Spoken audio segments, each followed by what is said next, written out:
Hello friends, आज का अपना टॉपिक है reconciliation of cost records and financial records. Reconciliation क्यों करना है ये आज हम पूरा समझ के लेने वाले हैं। बहुत आसान तरीके से मैं आपको ये सीधे सब सिखाऊंगा। आप ये वीडियो अंत तक देखिए। कॉस्ट अकाउंटिंग के अंदर जो भी अकाउंटिंग हुआ है उसके अकॉर्डिंग वहाँ का नेट प्रॉफिट आएगा, और फिनेंशियल अकाउंटिंग के अंदर जो भी अकाउंटिंग हुआ उसके अकॉर्डिंग वहाँ का नेट प्रॉफिट आएगा। तो दोनों भी नेट प्रॉफिट में डिफरेंस है, दोनों भी फिगर्स अलग अलग है। ये क्यों अलग अलग है, इसके क्या रीजंस है, उसका रिकंसिलिएशन हमें करना पड़ता है। तो एक प्रैक्टिकल प्रॉब्लम हम यहाँ पर लेंगे और उसका सॉल्यूशन करेंगे ताकि आपको आसानी से ये सब समझ में आए।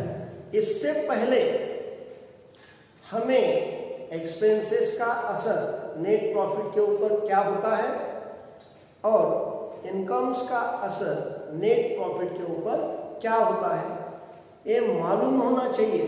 अगर ये हमें पता है तो बहुत आसानी से ये रिकंसिलिएशन हम पूरा कर सकते हैं। तो आपको मैं बताऊंगा इनकम और एक्सपेंडिचर का इफेक्ट हमारे नेट प्रॉफिट पे क्या होता है। पहले हम देखेंगे एक्सपेंसेस।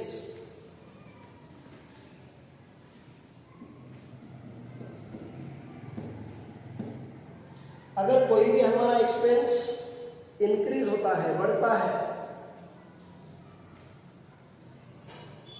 तो खर्चा बढ़ने के वजह से इसका इफेक्ट नेट प्रॉफिट के ऊपर क्या होता है, हमारा नेट प्रॉफिट डिक्रीज होता है, कम होता है।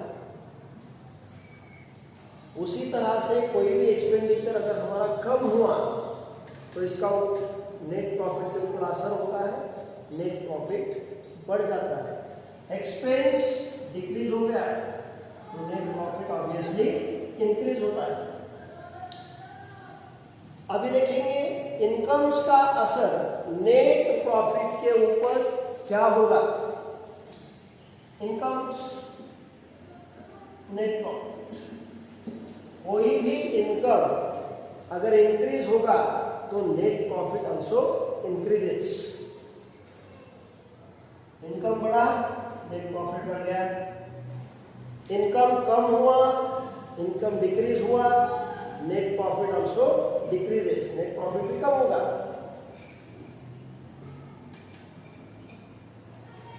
तो ये जो बेसिक थिंग्स है ये हर स्टूडेंट को मालूम होना चाहिए, तो आसानी से रिकंसिलिएशन हंसते खेलते हम लोग कर सकते हैं।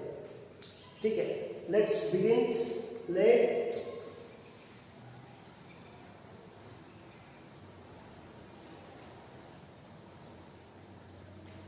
Let's begin with problem number 1.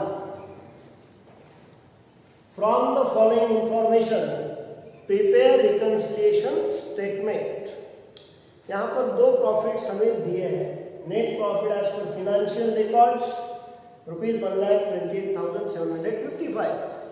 Net profit as per costing records ₹1,72,400। दोनों भी फिगर्स डिफरेंट है। ये क्यों डिफरेंट है, इसके रीजंस हमें दिए हैं, उसके हिसाब से हमें इसका रिकंसिलिएशन स्टेटमेंट बनाना है। कोई भी प्रॉफिट फिनेंशियल अकाउंट का हो या कॉस्ट अकाउंट का हो, उसे बेस मानकर हम कैलकुलेशंस हमारे शुरू कर सकते हैं। कैसे करेंगे रिकंसिलिएशन स्टेटमेंट, आइए हम देखते हैं। हम कॉस्टिंग रिकॉर्ड्स का प्रॉफिट बेस मानकर शुरुआत करेंगे। Net profit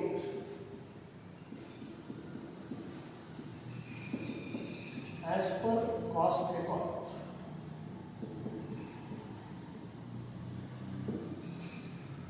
how much 1,72,400 1,72,400।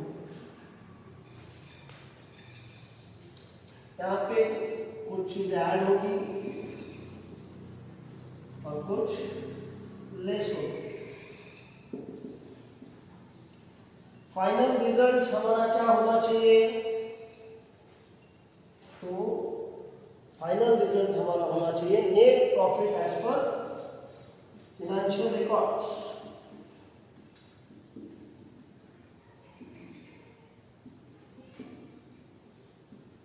Net profit as per financial records. तो इसकी शुरुआत हम करेंगे point number 3, works overheads under recovered in costing. Costing के अंदर वर्क ओवरहेड्स कम दिखाए गए हैं, यानी एक्सपेंडिचर कम हुआ है।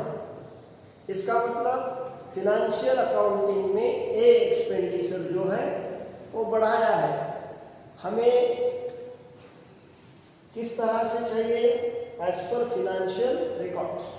तो सिंपल सी चीज मैं आपको बताऊंगा, फिनेंशियल रिकॉर्ड्स में नेट प्रॉफिट के ऊपर जो भी असर हुआ है उस तरह से हमें कॉस्ट अकाउंटिंग में चेंजेस करने हैं। अभी ये जो पॉइंट है ये है works overheads under recovered in costing. Costing में खर्च कम हुआ, इसका मतलब फिनेंशियल अकाउंटिंग में ये खर्च ज़्यादा है। तो फिनेंशियल अकाउंटिंग का प्रॉफिट क्या हुआ? कम हुआ। तो उसके हिसाब से हमें यह चेंज करना पड़ेगा। तो यहाँ का प्रॉफिट में हमें क्या करना है? कम करना है। Less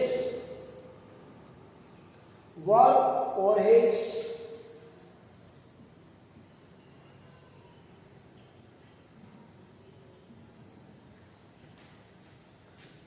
under recovered, under recovered. How much? 3,120. Finished. Number 4, administration overheads recovered in excess. Administration overheads ये कॉस्टिंग का वर्ड है। तो कॉस्ट अकाउंटिंग के अंदर एडमिनिस्ट्रेशन ओवरहेड्स एक्सेस रिकवर हुए, इसका मतलब ये एक्सपेंडिचर ज्यादा दिखाया गया।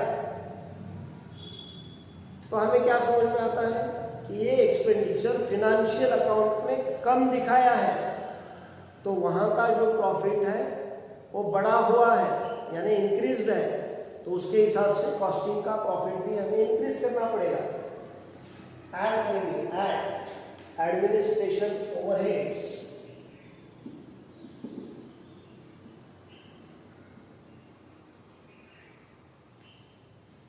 $1,700।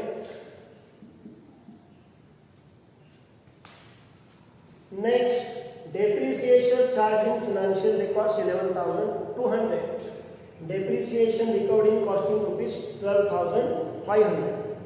कॉस्टिंग के अंदर डेप्रिसिएशन ज़्यादा प्रोवाइड किया है in comparison to financial records. कितना ज़्यादा है? 1,300 एक्सेस प्रोवाइड किया कॉस्ट अकाउंटिंग के अंदर, और फिनेंशियल अकाउंटिंग के अंदर 1,300 से कम है। तो फिनेंशियल अकाउंटिंग के नेट प्रॉफिट पर इसका असर क्या हुआ? तो वहाँ का नेट प्रॉफिट 1,300 रुपीज से इंक्रीज हुआ है तुलना की कॉस्ट रिकॉर्ड से। तो फिनेंशियल अकाउंटिंग का जो भी नेट प्रॉफिट का असर है वो कॉस्टिंग पे आने वाला है। यहाँ का प्रॉफिट अगर कम नहीं हुआ तो यहाँ का भी प्रॉफिट कम नहीं होगा, प्रॉफिट बढ़ाना पड़ेगा। And depreciation recovered in excess 1,300।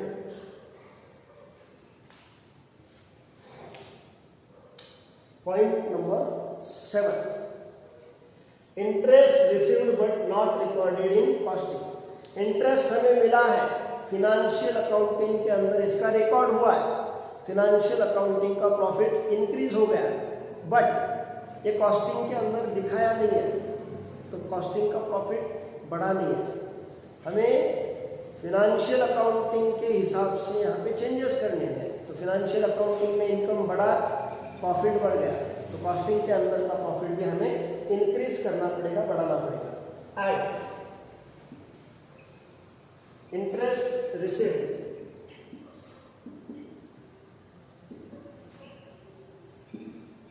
How much? ₹8,000।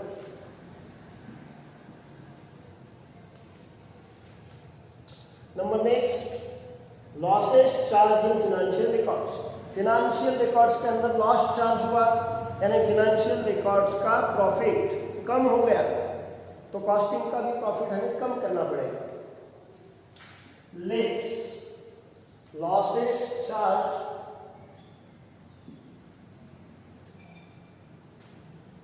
in financial records, how much? 5,700. Point number next, income tax provided in financial books। financial books के अंदर इनकम टैक्स प्रोवाइड हुआ, यानी एक्सपेंडिचर का प्रोविजन हुआ, प्रॉफिट कम हो गया, तो कॉस्टिंग का भी प्रॉफिट कम करना पड़ेगा। Less income tax provided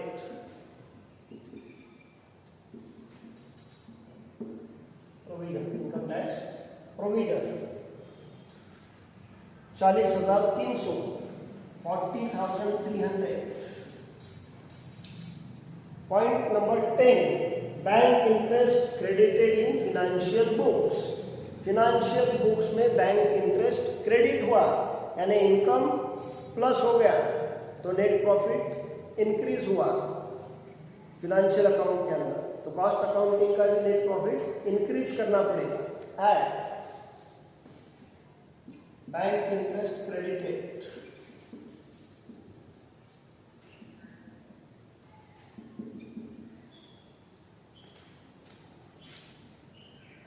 ₹750। Next point, stores adjustment credited in financial books.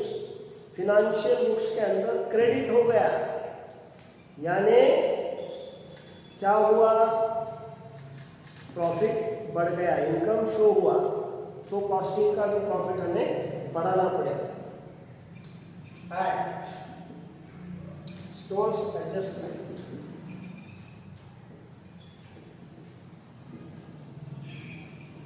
credited, how much? ₹475। अभी last one, depreciation of stock charge in financial books. Financial books के अंदर स्टॉक का डेप्रिसिएशन शो किया, loss दिखाया, यानी financial accounting का profit कम हुआ, तो कॉस्ट रिकॉर्ड में भी प्रॉफिट क्या होना चाहिए? कम दिखाना चाहिए, तो यहां पर लेस करेंगे, depreciation on stock,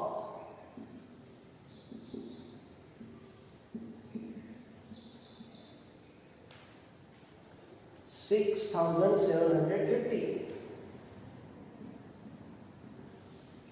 all items are over now. अभी क्या करना है? इनर कॉलम के अमाउंट जो भी है आउटर में लेके इसको रिकंसाइल करना पड़ेगा। तो 5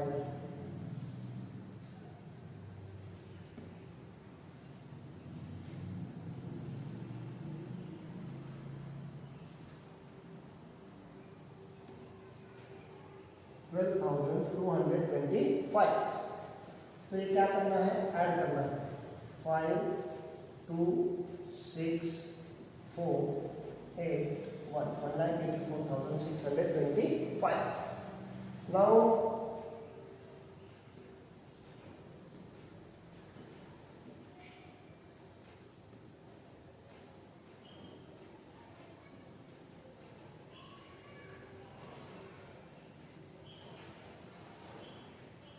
it comes to 55,870। ये क्या करना है? लेस करना है। तो कैसा हुआ? 5